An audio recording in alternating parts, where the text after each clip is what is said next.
Yo, welcome to another breakdown. So if you don't see me on the screen, it's because I've been dealing with some technical issues with OBS and my computer. I am going to get it figured out, and when I do, I'm going to be able to push out all the videos I really want to push out. So let's get straight into it. So from the last video I dropped, my last analysis, as you can see, the market went against a lot of my analysis. And that's why I say you have to trade what you see, because in the economy that we're living in right now, market sentiment can change instantly. And it did. And although my analysis did not match up with what the market did, last week was one of my better weeks. It's either my top 2 weeks of the year or maybe even my top week of the year. It was a good week. And as you know, because the market sentiment has been changing so much, I have been focusing more on intraday trading and scalping. I'm more of a swing trader, but you have to adjust with the market and trade what the market gives you. So when I break down these charts, you're going to see a lot of lines on the charts because it's all the possibilities of reversals or bounces where we can catch trades. And also, I am going back to Topstep to fund my personal account, because the leverage is too low and I can't keep putting my funds in because I'm in the process of buying a house. So I need to fund my personal account. So we're going to go back to Topstep, give it another try, and we're going to fund my personal account with Topstep. And I will document that journey on this channel. So let's get right into it. So we're at NZDJPY. So right here, we're on the weekly. The overall sentiment for the weekly is definitely bearish. We did break out of what we had here.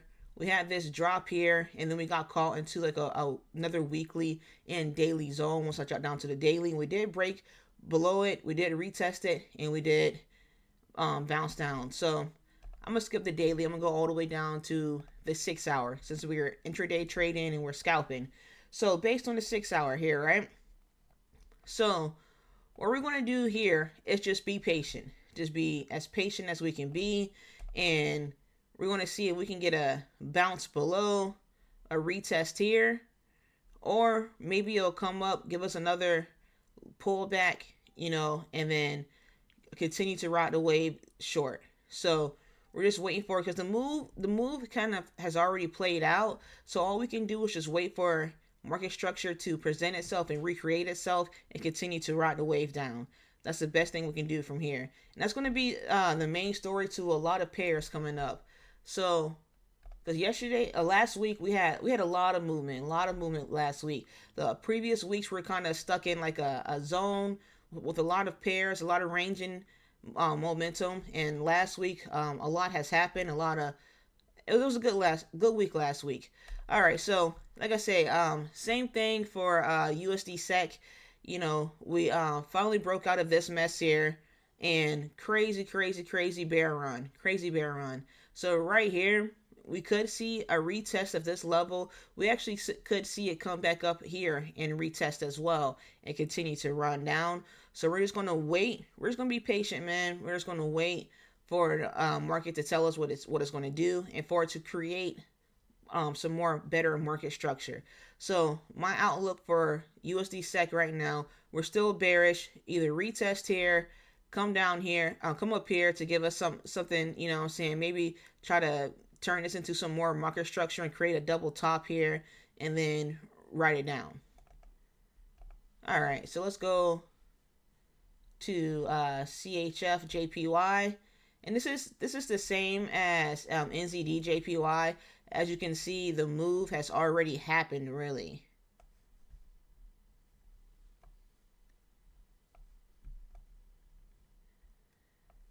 So the move has already happened. So we can either look for a small retracement to here. And if I go on the lower time frame, you'll see that this is a nice level. It actually could come back to this this area of interest here. It could come back here and continue down, or it could break below this level here and then come back to retest and continue down. So that's what I'm looking here. All right, so GU and EU got a little crazy last week. GU and EU got a bit crazy. So GU, it because the USD was so weak, it just took off. It really, really took off. Like barely giving us a retest, and it just been taking off. So, in all honesty, I'm just going to expect that to continue to happen. I'm going to go down to the 4-hour.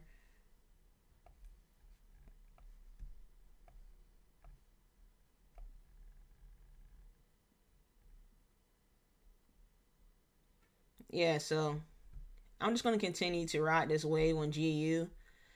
So it can come back deeper into this level. Might even come back to this little small level here and continue to ride the wave. But we do have all of these 4-hour wicks right here. But then we got all of these 4-hour wicks down here. So I'll just wait for the move to finish. Wait for us to see our first bullish candle on the 4-hour to see where that bullish candle lines up at. Because wherever that first bullish candle lines up at, it's going to really tell us that we have action on the lower time frame that we can go in and look to get us an intraday trade or get us a quick scalp. So like I say, we're already at this level here. Ideally, we will want to see it do what it's doing right now, is to come into this level and test it and ride it up. But I hate to see our price to be at our area of interest on a Sunday, because on a Sunday, it can easily just blow through this, give us something wacky, and then shoot up, or it can easily just shoot up. So I hate to see that on a Sunday opening day. So we're just going to be patient and see what it gives us. But overall, for me, I'm saying GU is bullish. Okay, so we have EURUSD. All the JPY pairs last week were like chef's kiss, man. All the JPY, I caught this trade here. I caught this trade, wrote this down. Did not take this whole candle. I did not. It was on the lower time frame, either at the 5-minute or the 1 hour. Got out somewhere over here and caught it again over here. All the JPY trades were A1 last week. JPY was A1. And JPY fundamentals are still bullish. So that's why all these pairs are getting ate up right now, because JPY fundamentals are still bullish. So that's why you have this pair right here being bearish. All right, so here, as we can see, we broke below, did a retest of this level. So in hindsight, we can see the same thing happening. Break below this level, give us a retest, or it might give us a play where it can even create a double top, or give us some action in between here. Maybe this right here turns into some kind of level where we can catch a scalp to trade into the retest. So just whatever you do right now, I'm just going to have a bearish sentiment here. You have to wait for market structure to play out. And we have another JPY pair. I'm just like, look at, man, last week was crazy. I caught a trade in here as well. Like, I'm telling you, last week was one of my better weeks, man. It was one of my better weeks. Like, yes, my breakdowns were wrong in the beginning of the week, but I adjusted, and it was one of my better weeks doing like intraday trading and scalping as well. I hate it. It's too much noise for me sometimes, but I've been trading for a few years now, and I see the markets more clear now. So it was a good week last week. So yeah, so what we're going to do here on AUDJPY, we're probably going to wait for it to come back up to this level, retest this level, and then, break down, and I'll probably just, flush down some more, then come back up and retest this level and continue down. So that's what we're doing here. Ice cream trucks outside. It's crazy. Okay, so GJ is the same thing. You just look at how market structure was so beautiful last week. Oh my gosh. Okay, as you can see, I'm loving the JPY pairs. All right, so GJ, same thing. Let's look for a little retracement here to write it down, or we can see it come back up here to give us a retest here and continue down. And we do have all of this mess here. We do have all of this here, so we have to be aware of this, because right up in here, we had a crazy market, a gap here that got filled. So we have to be very aware of this section in this zone down here. Like price can really bounce off this zone here. All right, so USD CAD is a new member of the party. So USD CAD.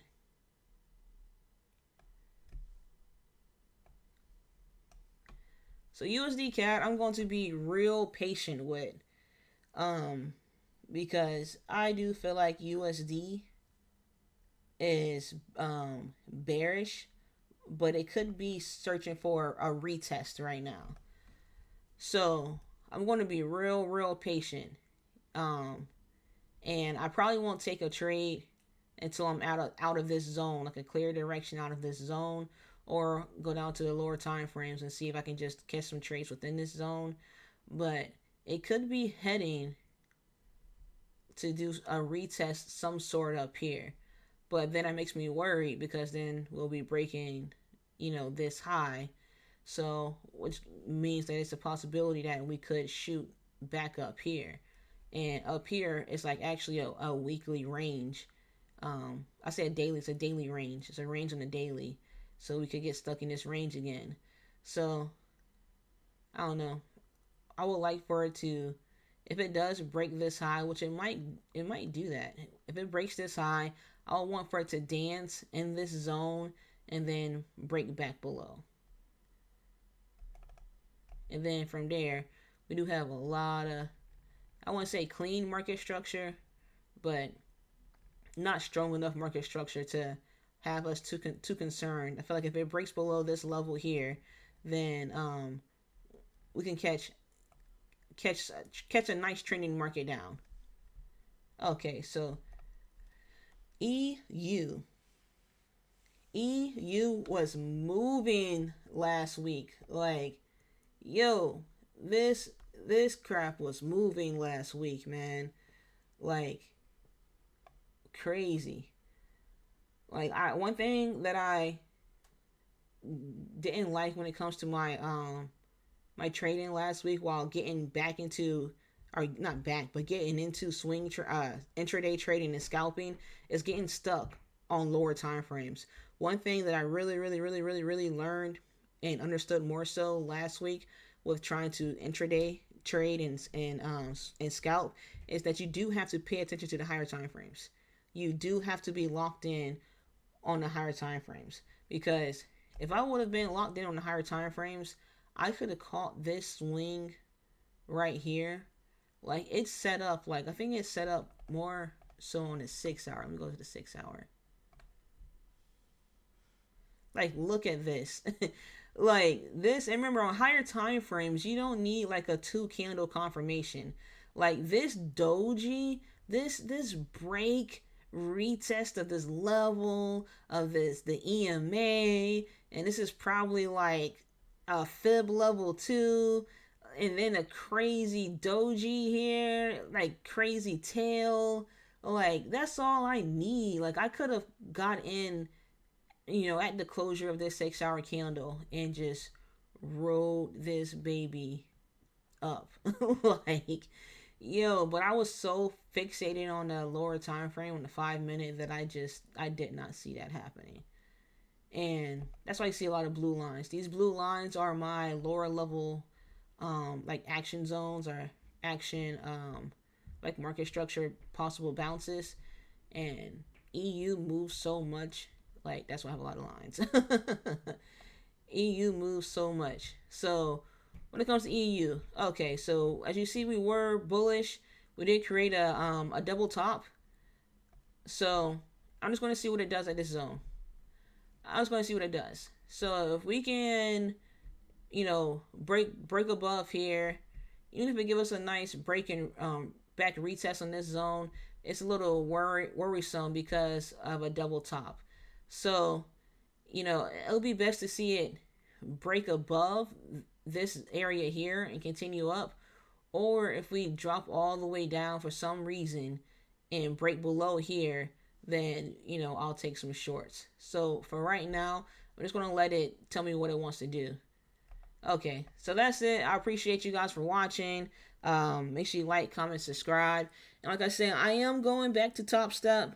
I didn't want to. I wanted to just strictly trade my personal account this year. But being able to only place like one trade at a time when I see like positions or trade opportunities on like two different pairs, and only being able to get into one trade at a time because of leverage, it's like really killing me.